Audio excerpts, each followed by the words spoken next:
Hello and greetings, fellow StarCrafters. Welcome back to game number 3 between OGSTheSTC, member of old generations, that's the OGS there, and the Red Terran, and the Blue Terran, Zephyr Prime, also known as Marine King Prime, of course, member of the Team Prime. This map is going to be Tal'Darim Altar, one of the biggest maps in the map pool with tons and tons of expansions, and this is a Terran versus Terran, and we've seen 2 quick games so far. We saw first the kind of Marine, Hellion, Banshee push from Marine King Prime, and then we saw OGSTheSTC go ahead and build a proxy racks and see if he could end the game that way, and that didn't work out too well for him. So we'll see if we see a traditional kind of macro fest between these 2 Terran players. Oftentimes, Terran versus Terrans tend to be very macro-heavy focused maps, macro-focused games with lots of siege tank battles, lots of Marines, and that sort of thing. That's what I tend to see when I see Terran versus Terran on the pros.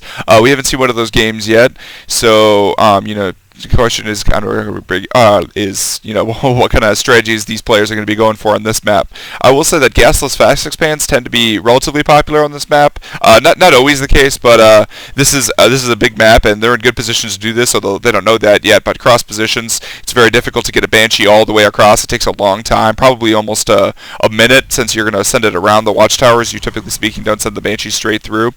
But we do see gas on the part of Marine. Actually, we see gas from both players. However, we see Marine King's Prime. His build is just a little bit sooner. His supply depot finished about 5 seconds sooner. His gas is what, 2 seconds ahead? Yeah, a good 2 seconds ahead. It doesn't sound like a whole lot, but it's a decent amount. I have lost games by by a supply depot not finishing by 1 second, or by an upgrade being 1 second off before, like, let's say the supporting pylon is taken out or something like that. So that sort of thing does happen. We see both players' builds identical so far. This is about as standard as builds become, where you get your barracks at 12, your gas at about 13 or 14, and then the gas finishes, you put 3 on gas, you get another supply depot, you get an orbital as soon as the racks finishes, and you get a Marine out of the barracks. Super common, especially useful because you get the Marine right away out of the barracks, and Marines, of course, are incredibly useful for stopping the scouting. No other race really has as good of a unit for stopping scouting right in the beginning. Protoss have to wait till their cyber finishes and they can get a stalker. Meanwhile, we see a tech lab coming from the STC. If I had to guess, I would say, oh, he's getting a second gas. Never mind. I was going to say that the STC was most likely going to get a Reaper, and actually he is getting a Reaper. I thought he was going to get a Reaper and he was just going to go ahead and expand, but generally speaking, if he's getting 2 gas right away, that means that he's not going to do a super fast expansion. I bet he's going to get a factory, and then a starport, and a cloaked Banshee, and then start an expansion after that.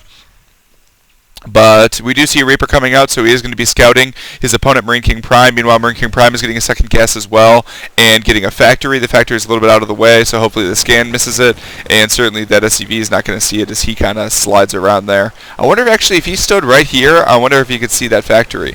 That's really interesting to me. Maybe that's important to do. I bet he could, actually. I bet he could definitely see the starport at this point.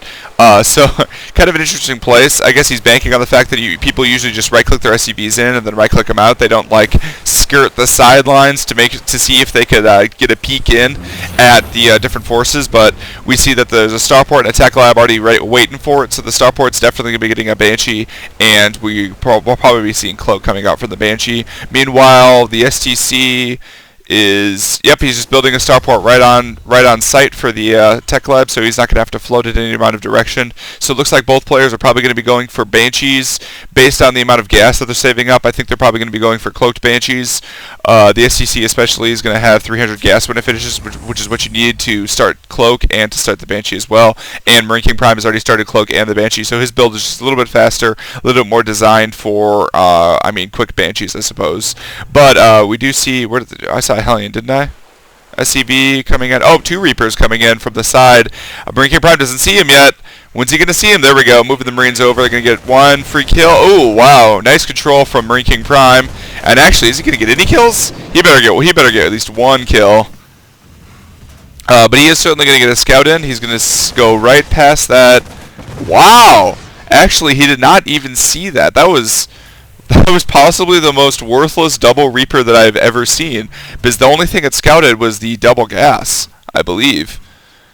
Yeah, it scouted the double gas, but it did not see, if we click again, sorry, did not see the starport, did not see the cloak coming, and wow, he should those Reapers need to be fired. All right, but let's take a look at what's being upgraded right now, and we actually see a Caduceus reactor coming up. Caduceus reactor for the STC. Is he intending to get that? Is that for the?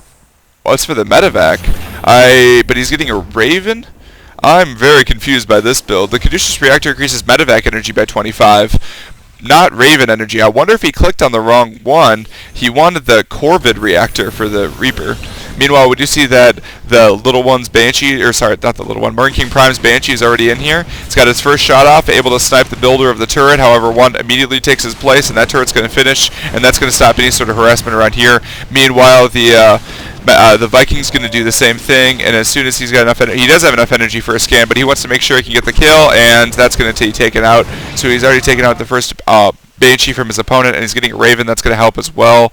I wonder if he's still getting the... Oh, no, he canceled the reactor, so he did notice that he was getting the wrong upgrade. Maybe it was just an accident, or... because I kind of doubt, even the Corvid reactor, if he was going for that, that's kind of rare to want to get anyway. Meanwhile, do see that the STC also has an expansion ready. He hasn't floated out yet, and both players are getting siege mode, incredibly important in these sorts of macro games I guess just games in general for the Terran players. It's incredibly important to have siege mode because the entirety of ground combat for Terran versus Terran relies upon siege mode. I've never seen a game where at least one player didn't get tons and tons of siege tanks. Meanwhile, both players have Vikings to defend against any sort of Banshee harass coming out. I believe... Do we see... Nope, there still never was a scan from... the STC. He just, after he saw the Banshee, he knew exactly what his opponent went, and he knows that potentially his expansion is ahead of time. But let's see, the STC's siege mode is going to finish first, so if he gets in position, should be in a fine position to be able to deal with this kind of attack. But that is a lot of Marines. They don't have stim, so that's fortunate for him. Is he able to snipe the Banshee? He's not going to be able to snipe the Banshee, but he does have the Raven to be able to potentially deal with that. So he is a lot lower on the Marine count, and actually he probably wants to separate those siege tanks a little bit more. He wants to make sure... Does he have sight? Yeah, he wants to make sure he has sight right on the edge of those siege tanks' vision ranges, and actually sieging up too close. Oh no, this was not controlled correctly at all.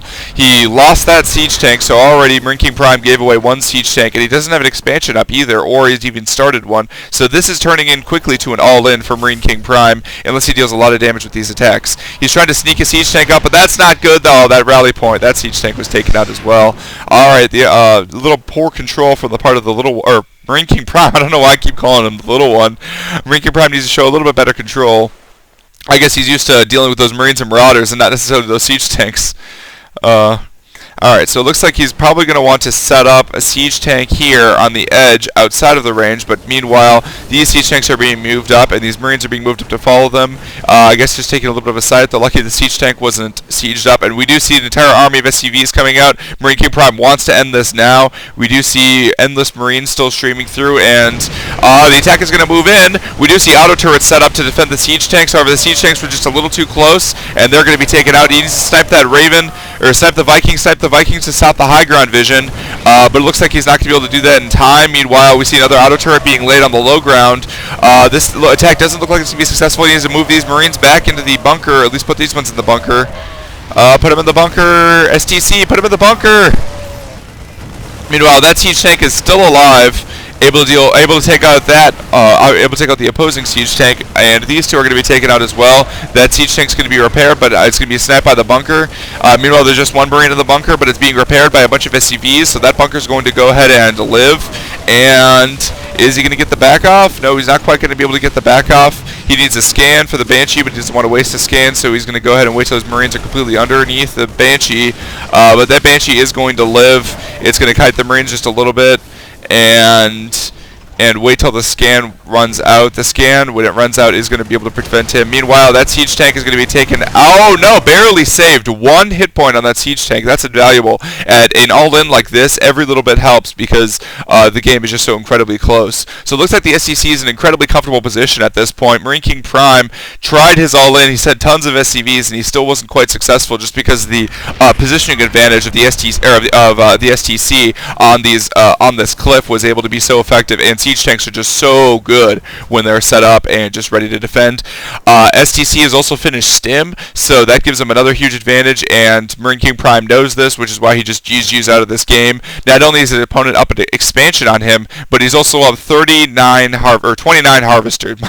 Sorry, a little bad at math. 29 harvesters he's up. So Marine King Prime knows that he lost that game, and so he decided to just GG out of it. Very interesting strategy. I don't like one-base strategy, especially in a Terran versus Terran that goes this late. Just because, you know, it needs to be, like, even if you do lots of damage, you need to really kill an expansion and a lot of workers in order to be able to come ahead in a situation like that. And he just wasn't quite able to do it with his one base timing attack, and that's why Zephyr Prime, aka Marine King Prime, was not able to win this game. And so we move on to game number 4, and this is PGL Milncraft signing off.